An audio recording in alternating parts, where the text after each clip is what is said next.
Charles Leclerc, Ferrari's most loved driver, the driver that makes Italian tifosi go crazy. But how did he become the most beloved driver of tifosi? It all goes back to 2019, the Formula 1 season in which Leclerc conquered Ferrari, defeating the 4 times world champion, Sebastian Vettel.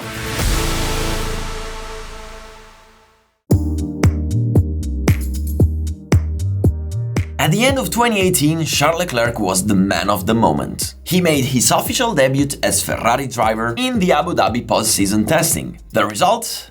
Fastest lap time. But that was not what truly counted. Other things were counting more, because Charles Leclerc came to Ferrari on the crest of a wave. There was an enormous hype around him. He was fast. Very fast. Insiders had been describing him as a crack for years. GP3 victory in 2016. Unchallenged domination in Formula 2 in 2017. In 2018, he debuted in Formula 1 with Sauber and collected 39 points thanks to 7 top 10 finishes, with a stellar season finale. He was likable and kind, both with press and fans. He had a poignant story, the kind that makes a sportsman immediately close to the fans. There was the death of his father in 2017, the passing of Jules Bianchi 2 years earlier. Jules was not just a driver. He was Charles Leclerc's godfather, and in racing he was his mentor. At the Ferrari Driver Academy, Leclerc took the place of Jules Bianchi, who before Suzuka accident was supposed to become Formula 1 Ferrari's driver. In 2018, that driver became Charles Leclerc, a 21 years old guy ready to debut in Ferrari, the world's most important racing team. It's a very romantic story. But what made him more special, along with the story, were the impressive sports results that he got. 6 pole positions in a row in Formula 2. Victory in the Formula 2 sprint race in Bahrain, coming back from 14th to P1 in just 10 laps. The miraculous Q2 in Interlagos 2018 with the Sauber, where he stayed on wet track with slicks grabbing Q3. And then, still with Sauber at the end of 2018, he finished P7 4 times in 6 races, which practically means being the fastest of the others behind the top teams. In Ferrari, however, there was already a team leader, and his name was Sebastian Vettel. And so, in that moment, while Leclerc's star was shining brighter and brighter, at the end of 2018, Vettel's star had dimmed a lot. It was the most difficult moment in his career. Hamilton just beat him at the end of the championship that, until Singapore, had been contested point by point. Seb collected a worrisome series of spins after his mistake at Hockenheim, where he beat himself and threw away the chance to become Ferrari world champion. However,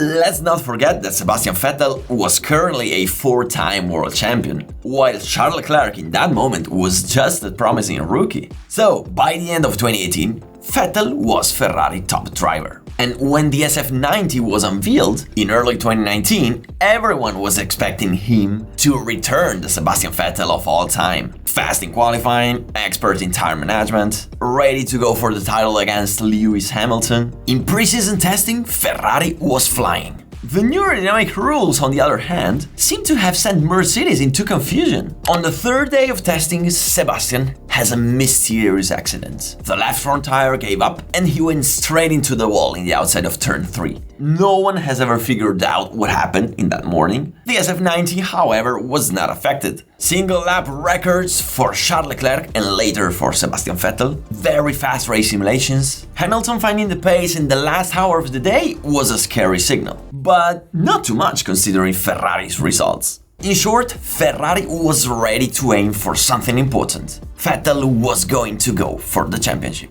Okay, but what about Charles Leclerc? In the first race of Melbourne, he chose some very precise words in the press conference. I want to stay in Ferrari all my life. I start as number 2.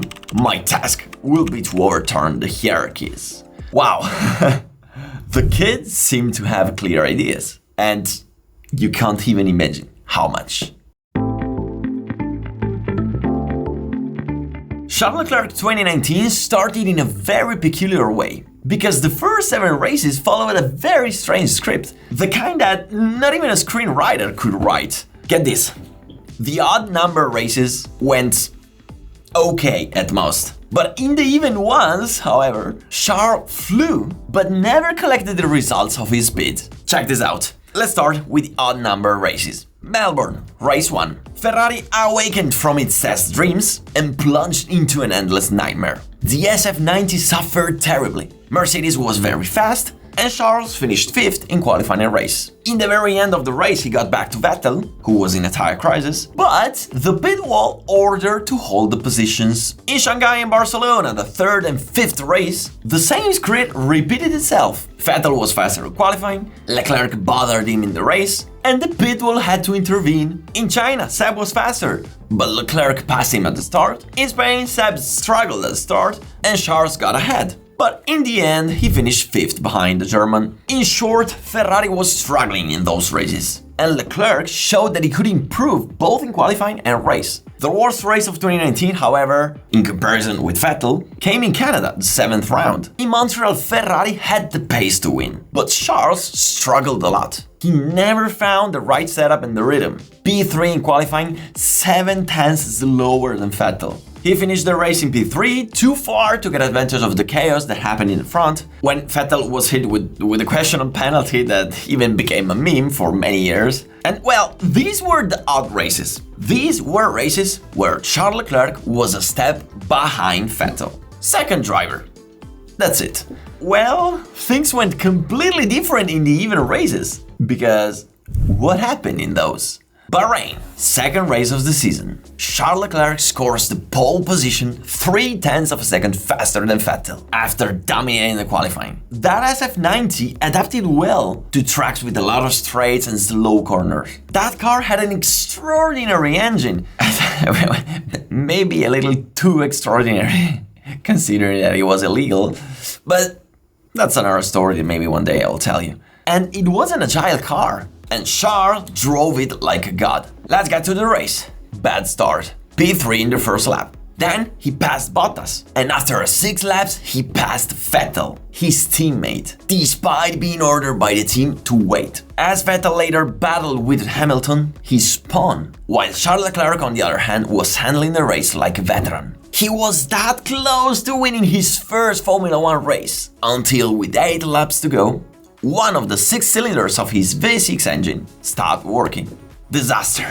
Charles Leclerc finished the race in P3 and was comforted by Hamilton. Race 4, Baku. On the single lap, Charles Leclerc had no rivals. He was always first as in Bahrain, until in Q2 he crashed when pushing when not needed and was forced to start 10th. He finished the race in P5. Monaco, 6th race. He was very fast, much faster than Vettel. He could really aim for pole position. But in Q1, his first attempt was not great. So he was told by the team to stay in the pits, avoiding a second push in order to save a set of tires, but he was eliminated. Huge mistake by the pit wall. In the race then, he came back like crazy, doing some incredible overtakes, but he went too far when attacking Hülkenberg and he crashed. DNF. In short, what did we learn? We learned that Charles Leclerc was a very good driver. He was fast and he could drive at the level of Vettel, sometimes even beyond. But at the same time, he was still far from being first driver material. He needed to grow up in a flash. The 8th race of 2019 Formula 1 World Championship was held at Paul Ricard, a very complicated track, full of very long corners where tires suffer a lot. I myself raced there a few months ago. You can find the race videos on this channel, and I can guarantee you it's a very difficult track. If you then add the summer heat from that 2019 Formula 1 race, wow, good luck. Leclerc worked a lot with his engineering team. He studied the setups. He wanted to figure out how to better approach the qualifying and the race. That marvelous lap in Q3 must always come, not just in some races. Well, guess what? Mission accomplished. In France, Leclerc qualified 3rd behind the Mercedes, and in the race he handled the situation very well, finishing on the podium. Onto Zalve, and the Mercedes disappeared. Overheating problems, and Leclerc dominates the qualifying, and remains in the lead for most of the race. He was that close to his first victory, until in the final laps he got caught by Max Verstappen, his karting #1 enemy. Max overtook him with 3 laps to go. And in the overtaking, it was included a nice spin wheel-to-wheel contact. Leclerc that day finished second, but he learned the lesson. Are drivers allowed to race hard? No problem, I'll do the same. In Silverstone, the Mercedes were untouchable once again. Ferrari and Red Bull could only race for the 3rd place of the podium, and Charles took it after an incredible race, in which he kept Verstappen behind for 20 laps, fighting very hard. Wheel-to-wheel contacts, gentle escorts off the track, furious brakings. That was one of the few times in history where Max Verstappen was surprised by another driver aggression. It was a fantastic duel, perhaps the most beautiful in contemporary Formula 1. Charles Leclerc had changed. From Paul Ricard onward, he became Ferrari's top driver, and Vettel, after Canada, encountered a difficult period. He rear-ended Verstappen in Silverstone, he suffered a series of failures in qualifying. In short, Charles was in an amazing form. In Hungary, on a track that Charles never liked, Vettel had a better tire management, although the Ferraris were only 3rd and 4th, 1 minute behind. That, my friends, was the calm before the storm. Spa-Francorchamps, after the summer break, Ferraris were impressive. Charles Leclerc got a dream pole position 0.7 of a second ahead of Vettel. In the race, Seb was a gentleman, helping his teammate and protecting him from Hamilton comeback. And so, finally, Leclerc's first win came. That was a sad victory, however, given the tragedy of Antoine Hubert on Saturday. The circus then moved to Monza. For us Italians, that race was one of the most important in history, because there was Ferrari's 90th birthday party, and Leclerc showed that he had grown up, not only in lap times, but also in malice. Guys, just keep this in mind. The greatest Formula 1 champions in history are evil on track. Senna, when driving, was unfair, exactly as it was Schumacher, as it was Vettel, Hamilton, Verstappen. If you want to be the strongest driver on planet, you have to look no one in the face. Here, in Monza, Charles Leclerc left no doubt. He knew exactly what he was doing. On that weekend, Sebastian Vettel was faster than Leclerc. Not by that much, but he found a good setup. He was recovering after the complicated summer, and the plan for qualifying was very clear. First run of Q3, Sebastian would give the slipstream to Charles. Then, in the second run, they would do the opposite. First run, Sebastian Vettel went out first, Hülkenberg squeezed in between the Ferraris, Leclerc takes the shot, and he gets provisional pole position. Second run, as you can imagine, nobody wants to be first in the queue. So everybody waits, and what happens is that they do a mess, something like Moto3. And what about Charles? Well, Charles took an advantage of that situation. He played the other's game and didn't pull anyone's slipstream. The reason is simple. If nobody has the time to make a lap, nobody can steal the pole position from him. And who cares if he didn't return the favor to Sebastian Vettel? Well, it ended up exactly like that. Nobody had time to make a second lap in Q3. Leclerc was on pole, Vettel P4. And pissed as hell, rags flew in the motorhome. That was the beginning of a war. Sebastian Vettel had the pace to recover in the race. He started badly, but he got right back on the leaders. Too bad that at some point in Ascari chicane, he spun. Yes, exactly. Another spin. And my friend, that's it. It was exactly in those 2 hours of that Sunday in September 2019 that Charles Leclerc became Ferrari's team leader. He kept behind the Mercedes for the whole race in less than a second. First Hamilton, then Bottas. 53 laps led that were pure suffering for Ferrari's fans. I saw that race that day, live, all of it, on the TV. It was the first and the last time in my whole life that I was changing channel every 10 minutes because I couldn't breathe. I couldn't withstand the anxiety. Leclerc, though, he could do it. Lap after lap, turn after turn. After 53 laps of unimaginable suffering, Charles Leclerc made it. I was living close to Monza. It was a delirium on the road. Fans went wild. Charles was the new darling of Ferrari's world. To a driver like that, you forgive him anything, even that he was a jerk in qualifying. Even today, Charles Leclerc is the most beloved driver among tifosi. And there is a big risk that it will remain so when Lewis Hamilton arrives in 2025. Yes, but what about that season? How did 2019 end? In Monza, Leclerc had taken the hearts of Ferrari's fans. and that of the team as well. Only one step was missing, making the whole world understand who the new team leader was. In Singapore, Charles took his third pole position in a row with an incredible lap. Vettel was third, but in the end he won the race, thanks to a favorite strategy by the team and a wonderful outlap. You can imagine that Leclerc, who controlled the race up to that point, felt a bit betrayed. Underneath, though, he knew that he had a claim on the team. Vettel might be back on form, but he now owned Ferrari. He was in charge. Vettel did not accept it. In Sochi, Leclerc got again the pole position and gave Sebastian the slipstream and the start to protect the Ferraris from the attacks of those behind. The agreements were clear. If Vettel got first in the first corner, he would give the position back to Charles in the following laps. Yes, exactly like Charles did in Monza. Seb didn't give a shit about the agreements. He stayed in the lead. So Leclerc was stuck behind him. Ferrari then, with the strategy, put him back in first position. But those seconds lost behind Vettel cost him the race. Because when Sebastian retired with broken NGK, the Mercedes had enough time during the virtual safety car and got back in front on track. In the following races in Suzuka, Leclerc and Vettel were so focused on each other while they were in the front row that Vettel made a false start and Leclerc followed, with the result that they both lost positions and lost the victory. Finally, in Mexico City, they cooperated at the start. Then Austin was smoothly, and then we came to Interlagos, penultimate race of the season.